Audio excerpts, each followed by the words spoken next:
Assalomu alaykum, hurmatli kanal obunachilari. Xo'p, bugun mana 41, 42 hamda 43 masalalarni sizlar bilan ko'rib chiqsak. Bu sertifikatda tushgan aynan o'sha yozma ishdagi kengaytirilgan javob talab qiluvchi savollar edi. Xo'p, shularni birma-bir ko'rib chiqsak. Demak, birinchi savol, mana 41-savol ko'rib turganlaringizdek. Xo'p, demak bizda Hop, mana ketdik. 41-savol. 63,2 gram temir 2 oksid hamda temir 3 oksid aralashmasi, undan tashqari mis 2 oksidlar aralashmasi koks yordamida qaytarildi. Natijada 47,2 gram metallar aralashmasi olindi. Reaksiyada hosil bo'lgan is gazi X litrli reaktorga solindi va unga kislorod qo'shildi. Bu aralashmadagi kislorodning konsentratsiyasi dastlab 3 mol litr edi. Shu aralashma 2 daqiqadan keyin muvozanat qaror topdi. Muvozanat sistemasida kislorod hamda karbonat angidridning konsentratsiyalari o'zaro teng bo'ldi. Muvozanat konstantasi 0,5. Hosil bo'lgan karbonat angidrid esa kalsiy karbonatli suspenziyaga qo'shilib 2000 ml-gacha suyultirildi. Va bir nechta narsalar so'ralyapti, shu narsani topish kerak. Demak, lekin mana shu yerda bitta xatolik, mana men tomonidan e'tiroz. Bu mana so'raladigan narsada birinchi ma'lumot, ya'ni birinchi punktdagi so'raladigan narsalar o'rniga aynan ma'lumot yozilganda, agar tepadagi holat bo'yicha, mana shu tepada berilgan ma'lumotlar bo'yicha masalan ishlayman desak, kamchilik bo'ladi. Lekin aynan birinchi punktdagi holatni olib ishlasak, o'sha masalaga haqiqatdan oydinlashadi ancha-muncha narsa. Bu yerda qarang, birinchi punktda nima deyapti? Dastlabki oksidlar aralashmasi konstantli nitrat kislotada eritilganda 0,6 mol qo'ng'ir gaz hosil bo'lgan. Xo'p, mana bu anchagina osonlashtiradi, ya'ni oydinlashtiradi, to'g'riroq. Demak, yechimni boshlaymiz. Yechim. Xo'p, ketdik. Yechim. Xo'p.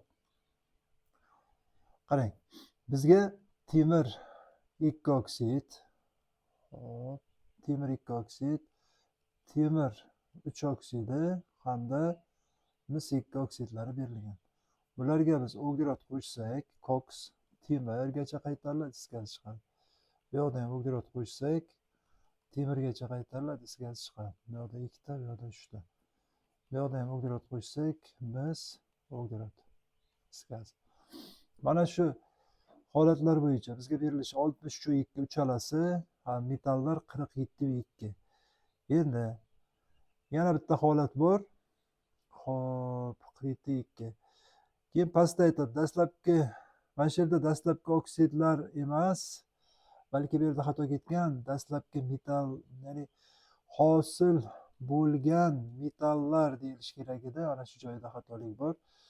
Xo'p, dastlabki oksidlar emas, balki metallar. Endi qarang. Mana bu yerda bilishimiz kerak bo'lgan holat. Temir konsentrlangan nitrat kislotada passivlanadi, ya'ni kirishmaydi, passivlanadi. Lekin mis konsentrlangan nitrat kislota bilan ta'sirlashadi va bunda mis 2 nitrat, qo'ng'ir gaz bo'lgan NO2 va suv chiqadi. Mis 2 nitrat, mana bu yerda 2 qo'yishimiz kerak. Demak, koeffitsiyentlarni tanlaydigan bo'lsak, hop, qo'ng'ir gaz, demak 1 ga 4 nisbatda kirishadi. Mana bu yerda 2 bo'ladi. Suvdonli 2. Demak, bizga berilishi bo'yicha 0,6 mol deyapti. Mana qani edi shu? 0,6 mol qo'ng'ir gaz. Mana 0,6 mol qo'ng'ir gaz, bu 2 bo'lsa, demak, hop, mis 64. Demak, mana bu yerda 64 ko'paygan 0,3, 19,2 gram mis bo'ladi. Endi qarang, bizda metallar aralashmasi jami 47,2. Demak, mana bu yerdan yechimni boshlasak endi. Hop. Demak, 47,2.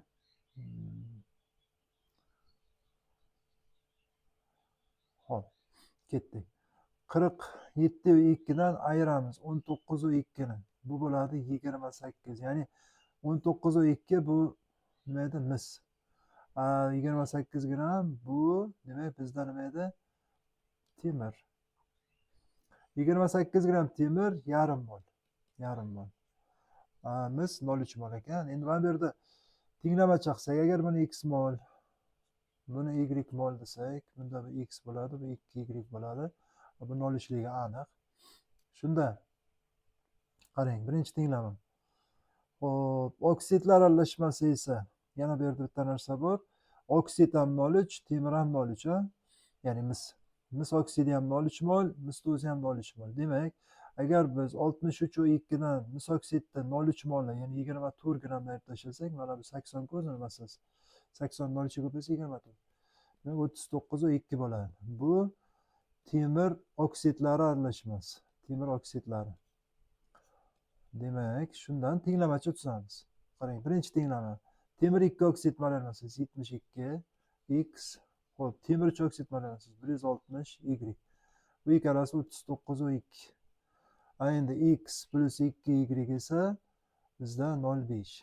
Demak, bunda mana shu tenglamadan ko'rinib turibdiki, agar x 0,1 bo'lsa, y 0,2 bo'lsa, 0,1 ko'paygan 0,4, 0,1 plus 0,2 ko'paygan 0,2 ko'paygan 2, 0,5 ni beradi. Ya'ni aniq bo'ladiki, x 0,1, mana 0,1 da 72 ga bo'lsa 7,2, y esa 0,2. 0,2 uni 160 ga bo'lsa 32, 32 ga 7,2, 39 2 yoki 0,2 ko'paygan 2, 0,4 plus 0,1 0,5 bo'ladi. Mana chiqib keldi. 0,1 mol bu temir 2 oksid, 0,2 mol temir 3 oksid. Mana topdik. Mana endi bularni topganimizdan keyin bizda aytibdi, demak, muvozanat qaror topgan qachon? Ya'ni mana bu yerda hosil bo'lgan, qarang. Mana bu endi bitta qo'yib chiqaylik shularni. Qarang, mana bu o'zimizga chiqdi 0,1 mol. Bu chiqdi bizga 0,2, demak 2y'imiz 0,4 bo'ladi. Va bu 0,3. Demak, bu ham 0,1 bo'ladi, bu 0,4 bo'ladi, bu 0,3. Jami hisobda, yo bu 0,4 bo'lmaydi, mana buni xato yozdik. Mana bu 0,6 bo'ladi, to'g'rimi? Chunki mana 2 ga 3 nisbatku bu, to'g'rimi? 2 ga 3, bu 0,6, bu 0,3. Jami karbonat angidrid, ya'ni is gazlarning miqdori jami 1 mol bo'ladi. 1 mol is gazimiz bor. Mana buni ham hisobga olib qo'yamiz. Ana endi mana shu is gazi kislorod bilan qo'shilib karbonat angidridga o'tkazildi. Demak, mana bu yerda dastlabki is gazi qancha borligini bilmaymiz. Kisloroddan dastlab 3 bor edi. Karbonat angidrid dastlab yo'q edi. Buni qancha borligini bilmaymiz. Keyin ma'lum vaqtdan keyin mana nisbatlari bor. Bu 2, bu 1, bu 2 bo'lsa, mana bu demak bo'ladi. Tepasini yozsak. Hop, demak 2x bundan kirishsa, bundan x kirishadi, bundan 2x hosil bo'ladi. Shunda bizga aytyapti, mana masala shartida oxirgi o'sha muvozanat 2 minutdan keyin muvozanat qaror topdi va muvozanat holatda kislorod bilan karbonat angidridning molar konsentratsiyalari tenglashib qoldi. Ya'ni 3 minus x teng bo'lib qoldi 2x ga. Demak, 3x teng 3, x teng 1 bo'ladi. Demak, mana bundan 1 chiqib ketgan, bu 2 qolgan, bu 2x, ya'ni 2 hosil bo'lgan. Bu esa oldindan qanchadir bo'lgan, bundan ham 2 chiqib ketgan natijasida 2x chiqib ketadi, to'g'rimi? 2x chiqib ketgani natijasida bundan a qolgan desak, shunda bizga km 0,5. Km 0,5, to'g'rimi? Demak, km teng 2 ni kvadrati taqsim 2 ko'paygan a ni kvadrati va bu teng kvadrat. Va bu teng 0,5 ga. Demak, a kvadrat teng 4 bo'lsa, a teng 2 bo'ladi. 2 qolib ketgan ekan. Qachonki 2 sarflanganda x'imiz 1 ku, to'g'rimi? X'imiz 1. 2 sarflanganda 2 qolgan bo'lsa, demak CO ning dastlabki konsentratsiyasi 4 bo'lgan. 4 mol litr. Endi qarang. 1 molni 4 mol litrga bo'lsak, bizga x ning qiymati 0,25 litr chiqib keladi. Mana birinchi savolning javobi, ikkinchi savolning javobi to'g'rirog'i 0,25. Mana bu yerda demak yozib qo'ysak bo'lar ekan, 0,25 litr. Mana bu to'g'ri javob. X javob 0,25 litr chiqdi. Mana endi To'g'ri reaksiyaning tezlik konstantasini toping. Agar to'g'ri reaksiyaning tezligi CO ga nisbatan reaksiya tezligi o'rtacha tezligidan 2 marta katta bo'lsa, qarang, CO hosil bo'lish tezligi, ya'ni sarflanish tezligi 2 mol taqsim litr. Keyin shuni oqqa yozaylik. Xo'p, qarang. 2 minut davomida 2 mol litr CO hosil bo'ldi. 1 minut davomida qancha hosil bo'ladi desak, 1 mol litr. Demak, CO bo'yicha hosil bo'lish tezligi, CO bo'yicha tezlik 1 mol taqsim litr minut. Bizlar reaksiyamizning o'rtacha tezligi shundan 2 barobar katta, ya'ni 2. V o'rtacha 2. Endi shu V teng bo'ladi konstanta muvozanat holatdagi deyapti o'sha yerda. Muvozanat holatdagi deyilgan edi masala shartida. Muvozanat holatda CO 2 ning kvadrati bo'ladi. Ko'paygan 2 ning kvadrati. Xo'p, ko'paygan 2 ning o'zi va bu narsa bizda 2 ga teng degan narsa chiqib keldi. Ve konstanta teng bo'ladi 2 taqsim 2 ning kubi. Bu ham teng 1 taqsim 4. Muvozanat konstantasi 0,5. Ya'ni bu yerda ikkinchi savol, mana uchinchi savol javobi 0,25 ekan. Bu ham 0,25 chiqadi. Hosil bo'lgan eritmaning molar konsentratsiyasi. Keyingi savolga javob topsak, 4-savolga. Bu yerda kalsiy karbonat suspenziyasi bilan karbonat angidrid kirishyapti. Suspenziyada suv bor. Va kalsiy gidrokarbonatga o'tadi. Kalsiy gidrokarbonatga o'tadi. Karbonat angiz 1 mol. Demak, mana buni 1 mol olib ketadi, mana 1 mol chiqadi. 1 mol kalsiy gidrokarbonat bor. 1 mol kalsiy 2 litr eritmada. 2 litr eritmada. Demak, 0,5 molar kalsiy gidrokarbonat bo'ladi. Mana bu 41-savol yechimi. 42-savolga o'tsak. Mana bu 42-savol. Sizga ko'rinyaptimi yo'qmi bilmadim. Keyin yozishga harakat qilaman. Bu yerda bunaqa edi. Metan. Xo'p. Mana bunaqa krekingga uchragan. 900 gradusda krekingga uchragan. Birinchi holatda, yo'q, xato bo'ldi, uzr. Boshqatdan yozaman. Demak, bu yerda A modda edi. Mana dastlab qarang. A modda, demak, 900 gradusda ma'lum bir katalizator ishtirokida krekinglangan. Bu yerda metan chiqqan, bu yerda B modda. Metan hop xlorlangan. 3 mol xlor yorug'lik ta'sirida bu yerda A modda chiqqan. A modda. A moddaga natriy H suvli eritmasi qo'shilgan. Bu yerda B modda chiqqan. B moddaga kalsiy gidroksid qo'shilgan. Kalsiy gidroksid. Natijada C modda chiqqan. C moddaga yana kalsiy gidroksid. Yo'q, C modda pirolizga uchratilgan. Bu yerda piroliz yozilgan edi. Piroliz. Bunda D modda chiqqan. D modda keyin hop. Demak, bu yerda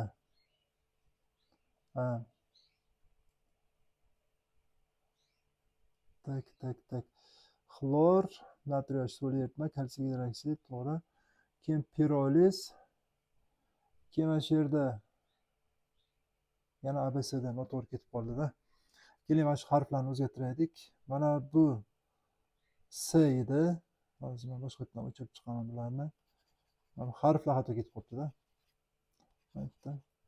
Lekin jarayon to'g'ri, просто harflarni xatomiz. Xo'p.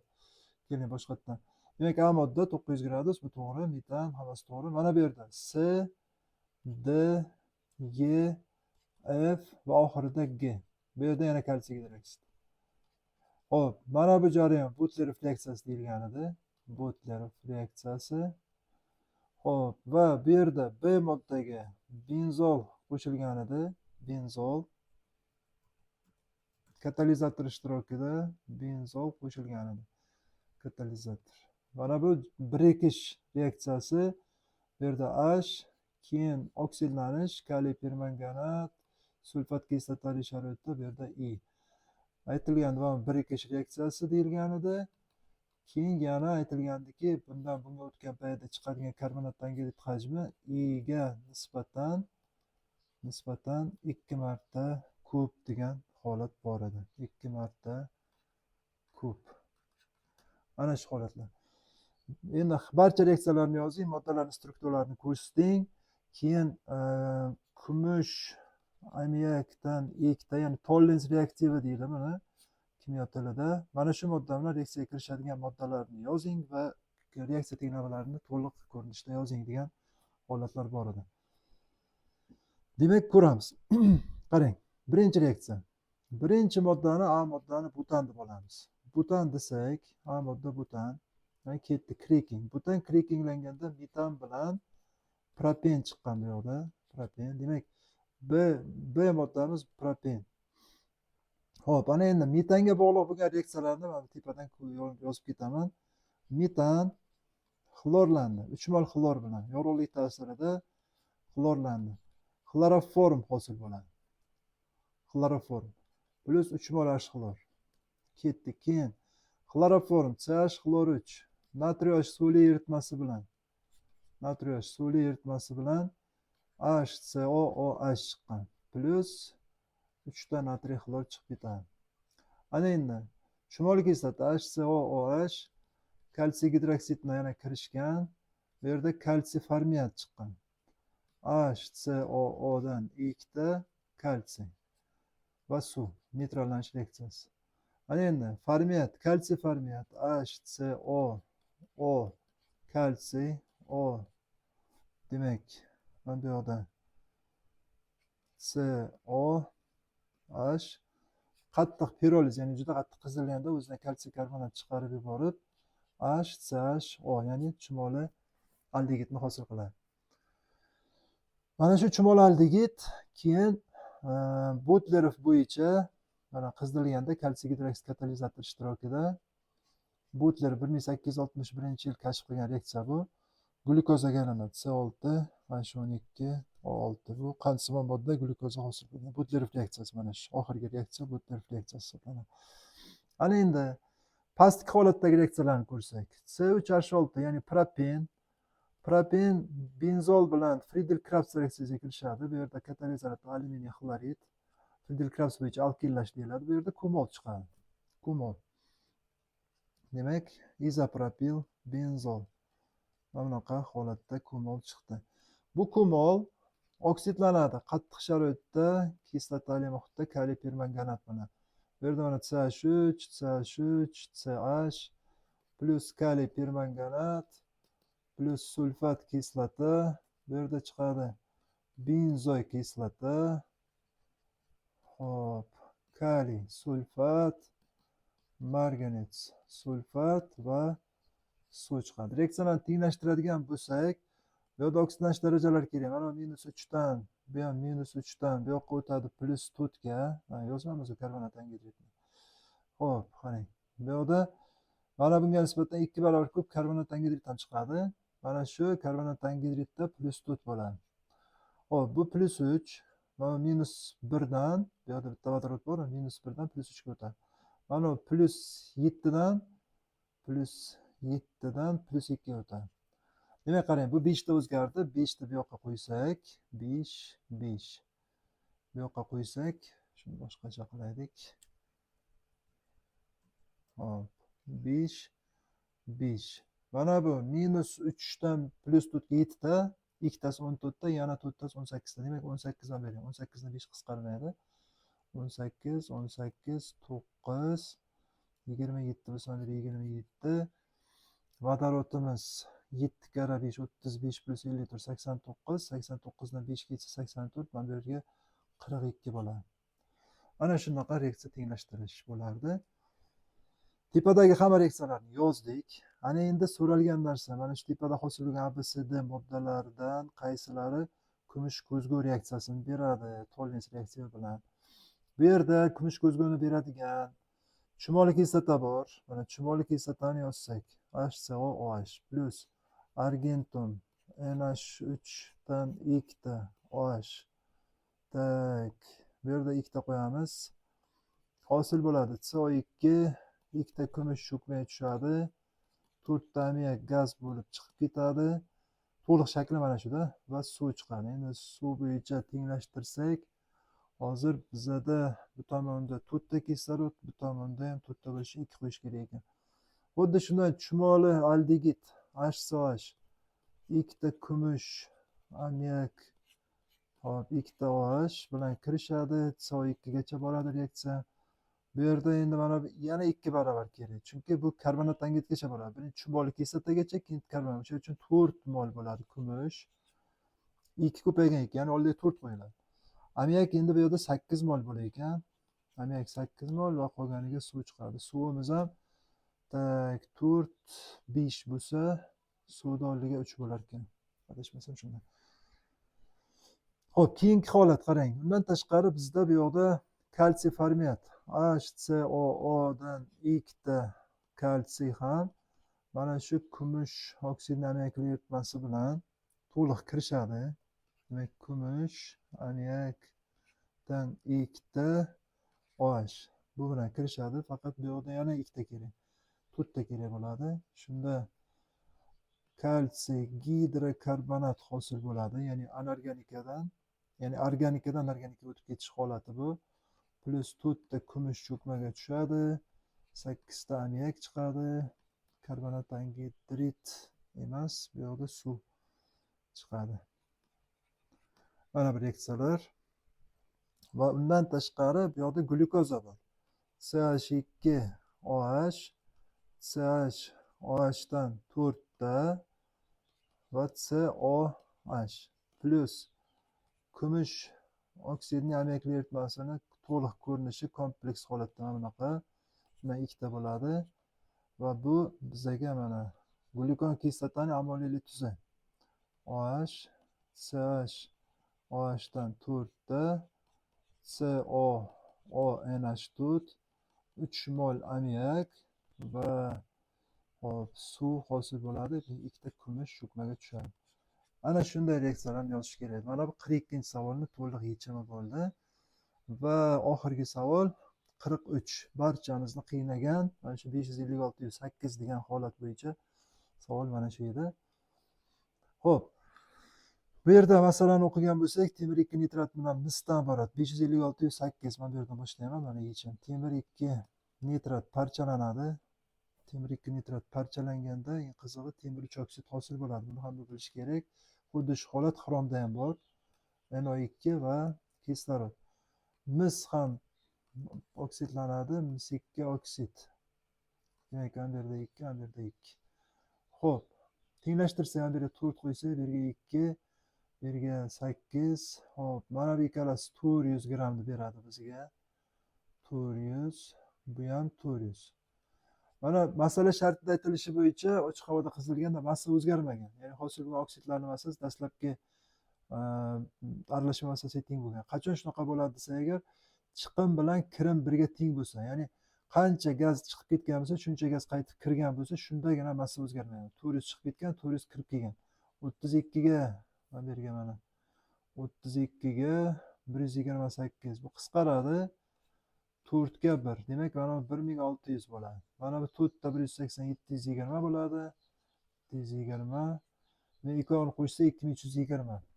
Qarang, 720 ga 1600 ni qo'shish kerak edi.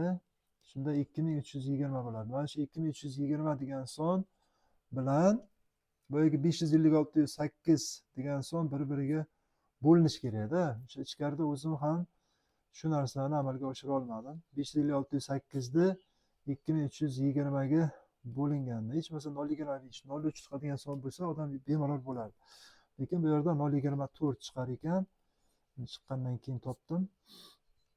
Afsuski, o'sha ichkarida buni o'zim ham oxirigacha bormadim. Ya'ni boshqacha usulda o'tib ketdim. Xo'p, mayli, 0,24. Ana endi shundan birlikka qarang, 720 taqsim 180 bu 4 mol bo'lardi agar 2320 ni ichida. Lekin 556-8 nichi 0,4, ya'ni 4 ko'paygan 0,4 bo'ladi. 0,24. 4 ko'paygan 0,24. Demak, dastlabki aralashmada 0,96 mol temir 2 nitrat bo'lgan. Temir 2 nitrat 0,96 mol. Ana endi 1600 ni bo'lamiz 64 ga 25. Agar 2320 bo'lsa, 25 mol bo'ladi. Bizga 0,24 barobar chiqdi molga nisbatan. Bu endi 6 mol mis bor ekan. Demak, dastlabki aralashmada bizga mana shu nisbat bo'yicha olingan. 0,96 mol temir 2 nitrat 6 mol mis bo'yicha olingan. Ana endi xo'p, Keyin o'sha oksidlar, hosil bo'lgan oksidlar, temir 3 oksidi, mis 2 oksidlari nitrat kislota bilan kirishgan. Bu yerda temir 3 nitrat, hop, va suv chiqqan. Bu yerda ham nitrat kislota bilan kirishgan, mis 2 nitrat va suv chiqqan. Endi o'sha ortib qolgan nitrat kislotani eritish uchun dastlabki aralashmada qancha mis bo'lsa, shuncha mis sarflangan va NO gazi chiqqan. Bu yerda demak mis 2 nitrat, NO va suv bo'ladigan bo'lsa, 3 ga 8 kirishadi. Mana bu yerda 3, bu yerda 2, bu yerda 4, hop, bu yerda 2, xullas mana bunaqa bular teng. Bu 2, bu 6, mana 3. Shunda mana bu temirimiz 0.96 bo'lsa, hop, bu 1 ga 6, bu 1 ga 2, bunisi 6 bizada bo'lsa, 6 bu 12 bo'ladi. Hop, bu ham 6, bu 3 ga 8 bo'ladigan bo'lsa, 48 da 3 16 bo'ladi bu. 16 tepada demak, agar 6 kara 9 54, demak 5.76 bo'lar ekan bu.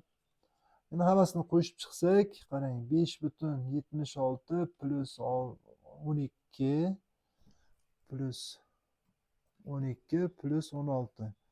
Jamisi 28, 33.76 mol nitrat kislota. Mana bu ham qarang, bo'linmaydigan son. 33.76 ni biz hozir 60 ga ko'paytirib, buni 40% deb turib, 100% ga o'tib, mana bu massani topishimiz kerak. Bu massa misol uchun hozir bizga bo'ladi. Agar mana bu ikkalasi qisqarsa ham, masalan, mana bu qisqaradi 1 ga 2,5. Demak, chiqadigan narsa 33.76 ko'paygan 63 ko'paygan 2,5. Spetsial kalkulyatorsiz yozyapman, ya'ni ichkaridagi jarayonni his qilishlaringiz uchun. Mana endi shu yerda nitrat kislotani hajmi, ya'ni so'ralgan narsa bo'yicha savolga javob bersak, hop, massa mana 33.76 ko'paygan 63 ko'paygan 2,5 bo'lingan 1.26 bo'ladi. Shunda mana bu qisqartirishimiz mumkin. Haqiqatan bu 50 ga 1 bo'lib qisqaradi. Shunda 33.76 ko'paygan 125 chiqib keladi. Endi buni ko'paytirish uchun bu ham teng 33.76 ni 100 ga ko'paysa 3376 bo'ladi. Plus endi shuni 0 ga ayirish, ya'ni 4 ga bo'lishimiz kerak. Ya'ni 33.76 ni 4 ga bo'linganiga qo'shishimiz kerak. Va o'sha chiqqan javobni yozishimiz kerak mana bu yerga. Demak, bu nechi bo'ladi endi? Mana bu 19 mi? Bu yog'i to'g'risi oldimda kalkulyator yo'q. Olib kelmaganimga hozir tushunib turibman. Xo'p. Endi mana shu javob keyin o'sha mingga bo'linadi va bu yerda hozir kalkulyator ochayam bunda. Xo'p. Leksiya tenglamalarini yozdik. Keyin temir ionini to'la cho'ktirish uchun natriy fosfat qancha sarflanadi? Temir 3 ionni cho'ktirish uchun qancha natriy fosfat sarflanishini topsa bo'ladi. Bu yoqda natriy fosfat. Temir 3 ioni bizda jami hisobda necha mol? 0.96. Shunaqa chiqdimi? 0.96. Demak, natriy fosfat ham 0.96 mol bo'ladi. Mis ionlarini cho'ktirish uchun bizga qancha kaliy dixromat? Kaliy xromat degani, kaliy xromat. Mis ionlari bizda 6 mol, demak 6 mol kaliy xromat kerak. Ya'ni masalaning javoblari mana shu. Hozir yonimda kalkulyator yo'qligi uchun oxirigacha bormadim. E'tiboringiz uchun rahmat. Sog' bo'ling va bizni kuzatishda davom eting. Albatta kanalimizga obuna bo'lishni ham unutmang.